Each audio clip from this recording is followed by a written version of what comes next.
Сегодня в Сыктывкаре прошло заседание коллегии Министерства труда, занятости и социальной защиты КОМИ. Участники обсудили работу за прошлый год и вызовы, стоящие перед ведомством в году текущем. От соцподдержки населения до содействия занятости граждан. Что ждет всех нас, расскажет Евгений Стокос. 2021 год был непростым для нашей отрасли, но теперь понимаем, что этот год будет гораздо сложнее. Такими словами начала свой доклад перед коллегами министра труда, занятости и соцзащиты КОМИ Екатерина Грибкова на коллегии ведомства. Действительно, только республика начала возвращаться к допандемийным показателям занятости, как появились новые вызовы, к которым нужно готовиться. И федеральное, и региональное правительство уже подготовились, чтобы минимизировать возможную напряженность на рынке труда. Нормативные акты уже приняты, беспрецедентные меры установлены. Это у нас создание рабочих мест, временных рабочих мест в организациях, в которых граждане находятся под риском увольнения, в отпуске без сохранения заработной платы или такие же меры, которые заставили изменить структуру занятости внутри организации. Организации возмещаются расходы на заработную плату в размере 100% авансовых платежей.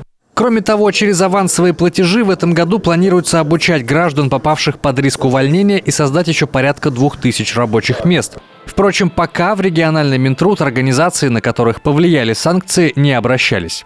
Вместе с тем, наряду с новыми мерами поддержки в сфере занятости продолжают действовать и уже знакомые многим: обучение людей в рамках нацпроекта «Демография», переподготовка безработных и помощь им в трудоустройстве. Сохраняются и все социальные выплаты, их станет даже больше.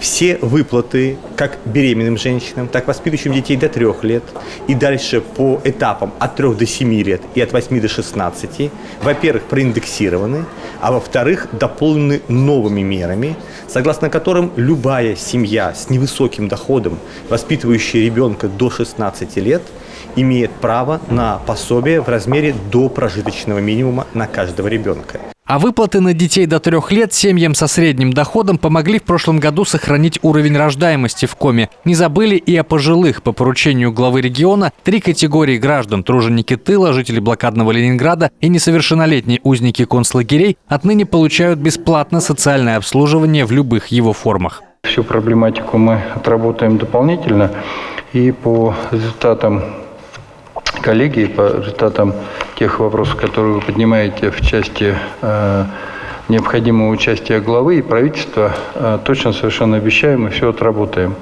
Может быть, не сразу, но, по крайней мере, точно поставим сроки и будем их выполнять. Владимир Уйба назвал соцработников и остальных сотрудников Министерства труда героями, потому что они с лучшей стороны проявили себя за эти 2 года испытаний. А борьбу с безработицей глава региона обозначил как стратегическую и государственную задачу. Евгений Стокос, Алексей Паршуков, Юрган.